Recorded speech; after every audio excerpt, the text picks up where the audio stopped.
Hi, I wanted to show you one of my greenhouses. This was a 2022 kit that I designed and sold to people.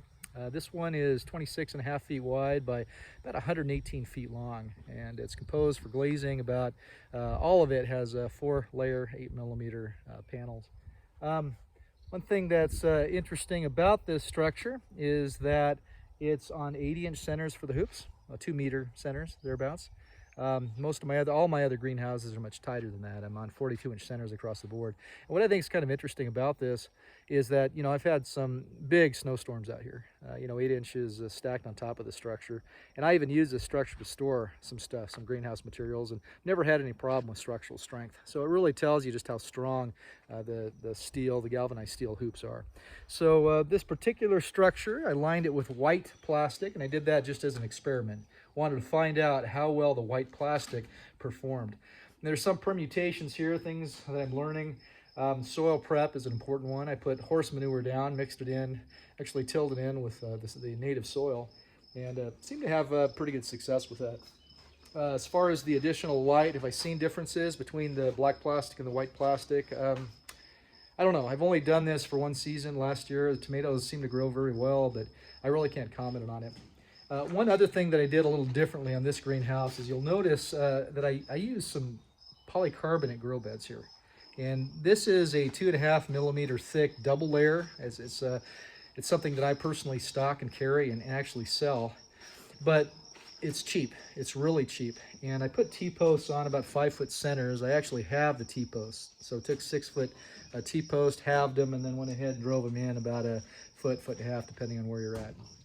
Now the benefit is it's cheap and it's really easy. It goes up fast. I personally, my other greenhouses are either concrete or steel. I actually like those more, but I just wanted to try this out. What's nice about the grow beds is they do give you an added R value. They improve the structural stability of your building, and also for the stuff you're growing on the side, you're not leaning over. It's just a very easy and optimal way to build a greenhouse, so I do like it. I lined this with the black plastic. I picked up most of the plastic I have. The white plastic here I actually bought retail, but most of the plastic, black and otherwise, I picked up from an agricultural co-op. So silage tarps.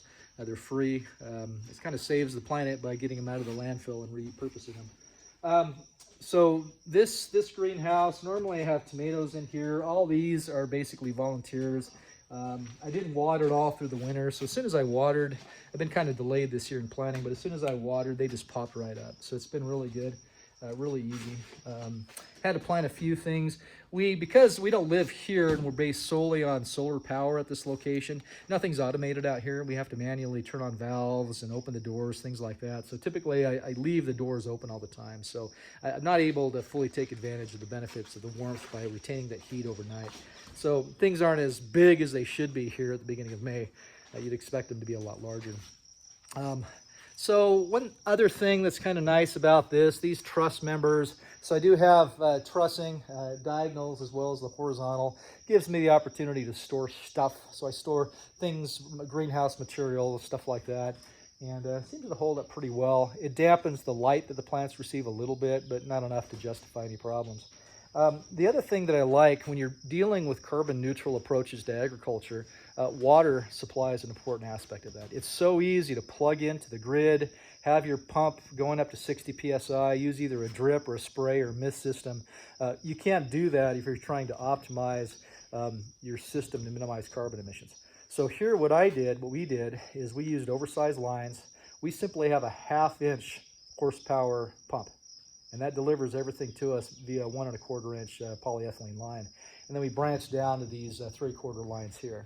I just took a 1/16-inch drill, drilled through these polyethylene lines about where the plants are. And that way you have the water coming through, but you don't have to pressurize it. So your force times velocity is what power is if you run the calculations on it. So by doing it this way, you have very little force because you have lots of volume of water over a large area. And that way you can maximize how much water you have going. You can see some solar panels down here. Those are not hooked up. My intention is to hook those up inevitably to another system that I have being developed. For the most part, the system works. I can't accentuate enough how important it is to amend your soil properly before you plant. First couple years, I just used native soil, native topsoil, the best I had out on this property, and it's just, nah, it's garbage. You have double the growth if you use compost, double the growth if you properly fertilize it. It makes just massive differences. So put some serious thought into prepping your soil if you're going to take the time and money to build a greenhouse. Makes good sense. Hey, this is Russ. Thanks for your time. I appreciate your interest. Bye.